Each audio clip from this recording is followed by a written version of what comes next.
Bienvenue dans un nouveau vidéo de la chaîne intemporelle. Aujourd'hui, on va parler de lecture de gentleman.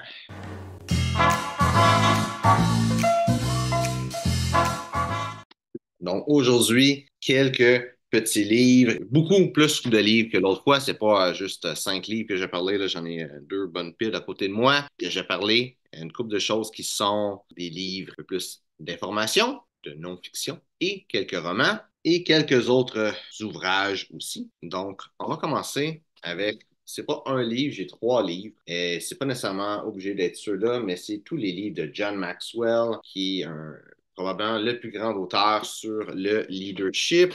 Donc, il y a, les livres que j'ai là dans les mains, sont d'une même série. C'est pour ça que j'ai plus qu'eux autres, mais en ayant tous les mêmes livres d'une même série, ça peut être intéressant. Leadership 101, Relation 101, Attitude 101, donc des livres qui sont sur un sujet quand même assez clair là, de qu'est-ce que c'est. Les principes de base, il y a des choses un peu plus spécifiques, d'autres sujets un peu plus spécifiques, mais c'est toujours pas mal tout sur le leadership. Vraiment, le leadership, c'est une qualité extrêmement importante pour tout gentleman. Donc, ces livres à John Maxwell, c'est des livres qui sont très intéressants. Un livre que j'ai pas avec moi qui est très intéressant de John Maxwell, c'est Walking with the Giant. Je ne sais pas si c'est une traduction en français.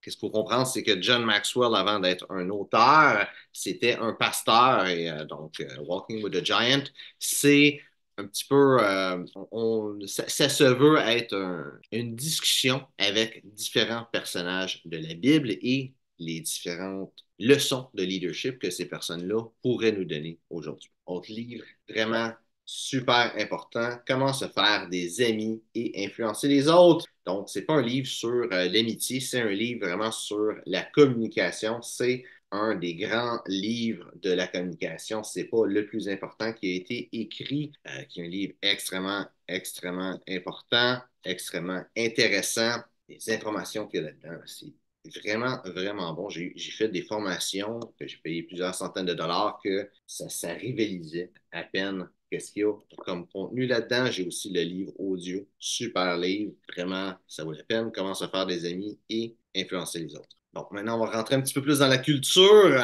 Sun Tzu, l'art de la guerre, un des plus grands livres sur la stratégie. Stratégie militaire, mais stratégie en règle générale, c'est un super bon livre. Même si t'es pas dans l'armée, c'est un livre qui est vraiment intéressant. C'est un des quelques livres qui a vraiment eu un impact monumental sur l'humanité. Ça vaut vraiment la peine de le lire. Il y a plusieurs traductions.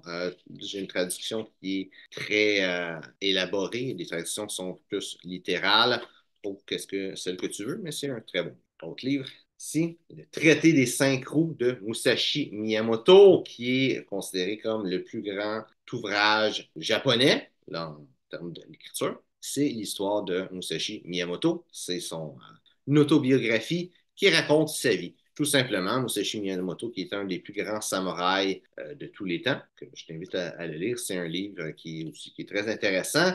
Ça montre un petit peu une autre culture, une autre façon de voir la vie. Et comme j'ai dit, c'est un des plus grands ouvrages de l'écriture japonaise. Si je ne me trompe pas, tous les Japonais à l'école, à un certain point, ils seront obligés de lire ce livre-là, parce que c'est vraiment très grand, c'est très important culturel. Autre livre que je vais recommander, qui est la Bible, qui est aussi un livre que, même si tu ne crois pas en Dieu, c'est quand même le monde dans lequel on vit. On est dans une culture judéo-chrétienne et ça vient tout simplement de ça, de la Bible. Toute la culture dans laquelle on vit présentement, c'est très intéressant. Si tu crois en Dieu, évidemment que c'est un livre que tu sais qu'il va être un bon livre à lire, mais même si tu ne crois pas en Dieu, c'est un livre qui est vraiment très intéressant, plein de bonnes choses, plein d'informations, de conseils sur comment bien vivre sa vie, plein de leçons à prendre dans ce livre. Donc, maintenant, on va y aller avec des œuvres de fiction et je vais montrer le seul livre que j'ai pas dans ma collection et un petit peu honte de dire que j'ai pas ce livre-là dans ma collection parce que c'est une œuvre avec un personnage qui est iconique, mais c'est Casino Royale de Ian Fleming, le premier livre de James Bond. Donc, c'est sûr, si tu n'es pas un grand lecteur, Casino Royale peut être un très bon livre à lire de James Bond. Si tu es un grand fan de James Bond, tu n'es pas un grand lecteur, peut-être ton film préféré en livre aussi serait une belle alternative, mais 007, c'est, j'ai dit, c'est un icône dedans la masculinité, de c'est quoi, c'est le grand mâle alpha. Donc, les livres de James Bond de Ian Fleming sont des très bonnes lectures pour quiconque est un gentleman.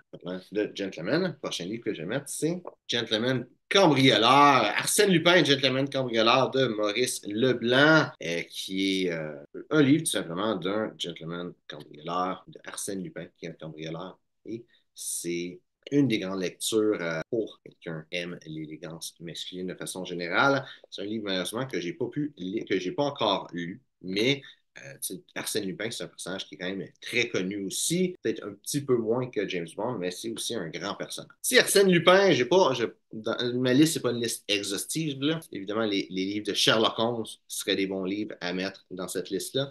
Et juste qu'il y a un livre qui a été avec Arsène Lupin versus Sherlock Holmes ou Sherlock Holmes versus Arsène Lupin, qui pourrait aussi être un très bon livre à lire si c'est un fan des deux séries. C'est imbriquer les deux ensemble. D'autres bons livres à lire, Le Tour du monde en 80 jours, tous les livres de Jules Verne, en fait, c'est des bons livres faciles à lire, vraiment très agréables. J'ai pris Le Tour du monde en 80 jours ici parce que je trouve que c'est un livre qui est vraiment intéressant. C'est une liste de livres pour des gentlemen et c'est littéralement l'histoire d'un gentleman qui fait le tour du monde en 80 jours, comme tu peux voir le titre, là.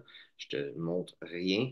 Qui Phileas Fogg, qui est un riche gentleman. On ne connaît pas trop son histoire, d'où il vient, pourquoi il est riche, mais il fait partie d'un club privé. Puis du jour au lendemain, il dit, je vais faire le tour du monde. Ce livre-là, spécialement ce livre-là, ce qui est intéressant, c'est que ça montre bien. C'est pas une idée de la personne qui va en voyage. Quand tu pars en voyage, tu as une idée un petit peu d'un pays, comment que c'est. Lui, il ne va pas en voyage, il traverse les pays, il ne va pas dans les places les plus le fun.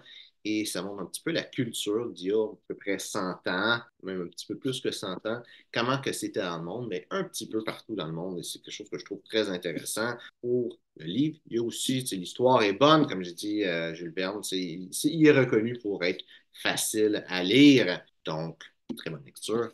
Et pour finir avec des livres un peu plus modernes, j'ai ça ici, 1984. Il aurait aussi j'avais le livre, mais je l'ai donné, qui est La ferme des animaux, tous deux des livres de George Orwell, hein, des super bons livres parce que ça montre un petit peu qu'est-ce qui est en train de se passer présentement dans le monde. Les deux livres, c'est des très bons livres. La ferme des animaux, c'est un peu plus romancé, un peu plus, pas comique, mais plus, c'est des animaux. C'est pour ça que ça s'appelle La ferme des animaux. C'est un peu comme un conte, comme une fable, vraiment que comme une histoire vraiment classique. Mais les deux livres, c'est des super bons livres. Et ça donne un petit peu une idée, comme j'ai dit, du monde, où est-ce qu'on est en train de s'en aller. C'est un petit peu sombre et à son époque, c'était surtout un avertissement qu'il ne faut pas se rendre dans cette direction-là dans le monde, mais malheureusement, c'est ça qui se passe. La ferme des animaux, c'est beaucoup plus sur comment que le monde évolue socialement, comment est-ce que tu peux faire croire des mensonges à une société et que le monde finit par l'accepter. Si tu veux en lire juste un des deux, et que tu ne veux pas lire beaucoup, si tu n'es pas un grand lecteur, La ferme des animaux est beaucoup plus petite. Il est à peu près, pas tout à fait, un petit peu plus que la moitié du livre de 1944, donc tu vas t'en tirer plus rapidement avec La ferme des animaux. Maintenant, des livres un peu plus historiques. Je vais aller avec Les Misérables, qui est une grosse œuvre, vraiment un incontournable de la littérature de Victor Hugo, qui est aussi un livre que je n'ai pas encore lu, malheureusement, donc je ne peux pas vraiment expliquer c'est quoi l'histoire, mais je sais que c'est vraiment à propos, dans la fin des années 1800. Ça montre un petit peu la vie, comment c'était à cette époque-là, comment que la vie était plus difficile. Mais bon, je le mets quand même dans la liste, même si je ne l'ai pas lu, parce que c'est clairement un grand chef-d'œuvre de littérature. C'est pas le plus grand chef-d'œuvre de littérature qui a été fait dans le monde francophone. Parlant de plus grand chef-d'œuvre de littérature, on va y aller avec le monde hispanophone. Don Quichotte de la Manche, le préféré de Hugo Jacomet. Don Quichotte de la Manche, que, comme tu peux voir, c'est le livre que je suis en train de lire présentement, qui est un livre vraiment... je ne m'attendais pas à ça. C'est un livre qui est très intéressant. C'est écrit un petit peu comme un... Mais c'est un roman. Donc, c'est écrit comme un roman, évidemment, mais c'est écrit un petit peu comme si ça se voulait être une histoire vraie et comme si c'était plus un ouvrage biographique vraiment qu'un conte. ou qu'un roman, je veux dire. L'histoire est vraiment bonne. Ça me semblerait être probablement une des premières parodies qui a jamais été faite, tout court, dans l'histoire de l'humanité. Super bon livre, c'est très intéressant. Moi, je l'adore. J'ai pas vu, je suis pas rendu très loin, mais quand même, c'est un très bon livre. Sinon, le dernier livre que je vais mettre, j'en ai deux dedans, là, Alexandre Dumas, le conte, si, le Comte de Monte-Cristo, qui est aussi un des grands œuvres littéraires, et Les Trois Mousquetaires, Les Trois Mousquetaires, je pense, de tous les livres que j'ai nommés aujourd'hui, c'est pas lui qui a le moins besoin, peut-être la Bible, là, mais qui a moins besoin d'être présenté. Là. Tout le monde connaît ça, Les Trois Mousquetaires, cette histoire-là. Très, très belle lecture. Et Les Trois Mousquetaires, les films sont intéressants. C'est toujours bien d'avoir une idée du livre, commencer. Qu'est-ce que j'aime des Trois Mousquetaires? C'est vraiment, vraiment dans une autre époque. Les livres d'aujourd'hui, c'est facile de comprendre un petit peu les personnages, comment ils sont. Même, le Tour du monde en 80 jours, que c'était là 100 ans, le monde était différent, mais pas tant que ça. Tu vois un petit peu la culture qui était différente, mais l'humanité n'était pas si différente. Je trouve que dans les Trois Mousquetaires, principalement l'honneur, qui est quelque chose qui a été perdu beaucoup, c'est beaucoup plus présent. On est dans une époque où quand tu donnes une promesse à quelqu'un, c'est comme si tu signais un contrat avec que le gouvernement allait gérer ça. Tu fais juste donner une promesse, puis tu n'avais pas le choix.